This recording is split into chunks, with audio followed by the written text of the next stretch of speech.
നമസ്കാരം. പ്രധാന വാർത്തകൾ. കുടിശ്ശികയ്ക്ക് പുറത്ത് കുടിശ്ശിക.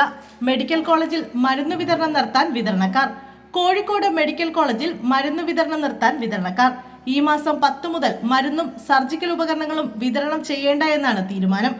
മരുന്ന് വിതരണം ചെയ്ത വകയിൽ 80 കോടിയിലേറെ രൂപ കുടിശ്ശികയായ സാഹചര്യത്തിലാണ് നീക്കം. 10 മുതൽ മരുന്ന് വിതരണം നിർത്തുമെന്ന് വ്യക്തമാക്കി വിതരണക്കാർ സൂപ്രണ്ടിന് കത്ത് നൽകി.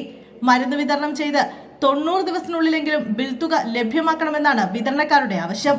കഴിഞ്ഞ വർഷം മരുന്ന് വിതരണം നിലച്ചതിന് പിന്നാലെ മെഡിക്കൽ കോളേജിൽ മരുന്ന് ക്ഷാമം രൂക്ഷമായിരുന്നു. ക്യാൻസർ രോഗികൾ ഉൾപ്പെടെ ദുരിതത്തിലുമായിരുന്നു. നവീൻ ബാബുവിന്റെ മരണത്തിൽ CBI അന്വേഷണമില്ല. ഹർജി ഹൈക്കോടതി തള്ളി. ADM നവീൻ ബാബുവിന്റെ മരണത്തിൽ CBI അന്വേഷണമില്ല. CBI അന്വേഷണം ആവശ്യപ്പെട്ട് നവീൻ ബാബുവിന്റെ ഭാര്യ മഞ്ജുഷ നൽകിയ ഹർജി ഹൈക്കോടതി തള്ളി. ജസ്റ്റിസ് കൗസർ എടപ്പകത്തിന്റെ ബെഞ്ചാണ് വിധി പ്രസ്താവിച്ചത്. സ്പെഷ്യൽ ഇൻവെസ്റ്റിഗേഷൻ അന്വേഷണം തുടരാം.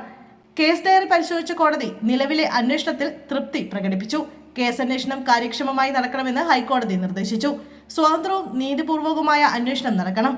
കണ്ണൂർ റേഞ്ച് DIG അന്വേഷണത്തിന് നേരിട്ട് മേൽനോട്ടം വഹിക്കണം. റേഞ്ച് DIGയുടെ അനുമതിയോടെ മാത്രമേ കേസിന്റെ കുറ്റപത്രം കോടതിയിൽ സമർപ്പിക്കാൻ പാടുള്ളൂ. അന്വേഷണത്തിന്റെ ഓരോ ഘട്ടത്തിലും അന്വേഷണ പുരോഗതിയും റേഞ്ച് DIG നേരിട്ട് പരിശോധിക്കേണ്ടതാണെന്നും ഹൈക്കോടതി ഉത്തരവിൽ വ്യക്തമാക്കി. ആംബുലൻസ് പാഞ്ഞു കയറി. തിരുപ്പതി ക്ഷേത്രത്തിലേക്ക് കാൽനടയായി പോവുകയായിരുന്ന 2 സ്ത്രീകൾക്ക് ദാരുണാന്ത്യം. ആംബുലൻസ് ഇടിച്ച് തിരുപ്പതിയിൽ 2 ഭക്തർ മരിച്ചു. മരിച്ച 2 പേരും സ്ത്രീകളാണ്. 3 പേർക്ക് പരിക്കേറ്റു. കാൽനടയായി തിരുപ്പതിയിലെ തിരുമല ക്ഷേത്രത്തിലേക്ക് പോവുകയായിരുന്ന ഭക്തരുടെ ഇടയിലേക്കാണ് ആംബുലൻസ് പാഞ്ഞു കയറിയത്. ചന്ദ്രഗിരിയിലെ നരസിംഹപുരത്തിന് സമീപമാണ് അപകടമുണ്ടായത്. 2 സ്ത്രീകളും സംഭവ സ്ഥലത്ത് തന്നെ മരിച്ചു. അന്നമയ്യ ജില്ലയിലെ ചമ്പലപ്പള്ളി സ്വദേശികളായ പെദ്ദാറണ്ടമ്മ, ലക്ഷ്മമ്മ എന്നിവരാണ് മരിച്ചത്.